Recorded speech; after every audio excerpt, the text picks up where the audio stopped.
আমি ছাড়া যে কি কষ্টের জীবন, এই প্রবাসী বইয়ের সাথে যা ঘটলো এই ভিডিওটা শেষ পর্যন্ত দেখলেই বুঝতে পারবেন। ভিডিওটা দেখুন। হয়েছে আপনার কোনো কিছু করতে হবে না, আমরা একা নিয়ে নেবেন। আপনি খাবার সময় এভাবে এসে দাঁড়িয়ে থাকেন না তো, আমি এটা পছন্দ করি না। আপনি কাজ কাম শেষ করে তারপর খাই নিন, আপনি এখন যান।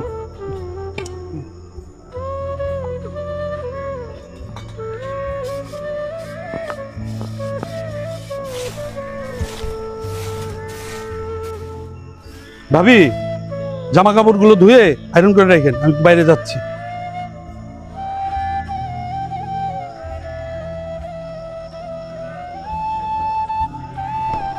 আমার এই জামা কাপড়গুলো একটু ধুয়ে রাখেন, ধুয়ে বাইকটা একটু মুছে রাখেন।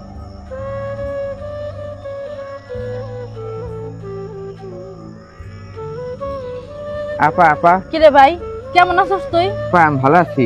মা আমাকে পাঠাইছে তোমাকে নিয়ে যাইতে।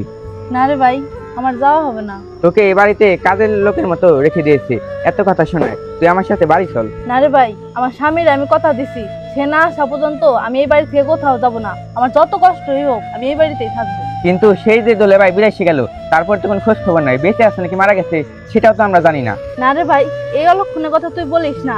আল্লাহ তারা যে জায়গায় রাখুক যেন ভালো রাখে, একদিন না একদিন সে আমার কাছে ফিরে আসবেই, এই অপেক্ষাতেই আমি আছি। চল ঘরে চল।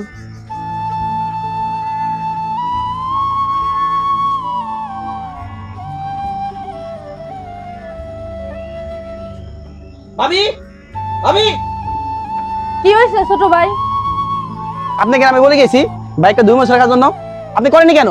আমার ভাই আইছে তো, তাই একটু কথা বলতেছিলাম। আমি এখনই আপনার বাইকটা ধুয়ে দিতেছি। একটা কাজও ঠিক মতো পাই না আপনার পিছনে, আপনার ওই বাচ্চার পিছনে প্রতি মাসে কত টাকা খরচ হয় জানেন আপনি? এই বাড়িতে থাকতে হলে আমাদের কথা মতো থাকতে হবে, আমরা যা বলবো তাই শুনতে হবে। আজ আপনার ভাই আসবে, কাল আপনার অমুক আসবে, এগুলো এই বাড়িতে চলবে না। আপা, এরপরে তুই এই বাড়িতে থাকবি? তুই যা ভাই, আর মার এইসব কথা বলিস না, মা খুব কষ্ট পাইবো। কোথায় আছো তুমি? কত দূরে? আমি আর পারতেছি না। জানি না তুমি কেমন আছো, তোমার কথা খুব মনে পড়ে আমার। তুমি তাড়াতাড়ি আমার কাছে ফিরে আসো। ভাবি, আপনি কার সাথে কথা বলছেন? এই বাড়িতে এই সমস্ত নোংরামি চলবে না। এই সমস্ত নোংরামি করতে হলে বাড়ি থেকে বের হয়ে যেয়ে করেন। ভাই আর বেঁচে নাই, ওই মিছে আশায় বসে থেকে লাভ নাই। ভাই যদি বেঁচে থাকতো তাহলে এই 2 বছরে একটা ফোন বা একটা SMS দিত। যার কোনো খোঁজ খবর নাই তার জন্য অপেক্ষা করে কোনো লাভ আছে? আর এই সমস্ত বেহায়াপনা এই বাড়িতে চলবে না। বের হয়ে যান এই বাড়ি থেকে। একজন প্রবাসী টাকার মেশিন যখন বিপদে পড়েন, টাকা পাঠানো বন্ধ হয়ে যায়, তখন দেশে তার স্ত্রী সন্তানও সবার চোখে কাল হয়ে দাঁড়ায়। মহান আল্লাহ তাআলা সেই সকল প্রবাসী এবং তাদের পরিবারকে নিরাপদ রাখুক, ভালো রাখুক।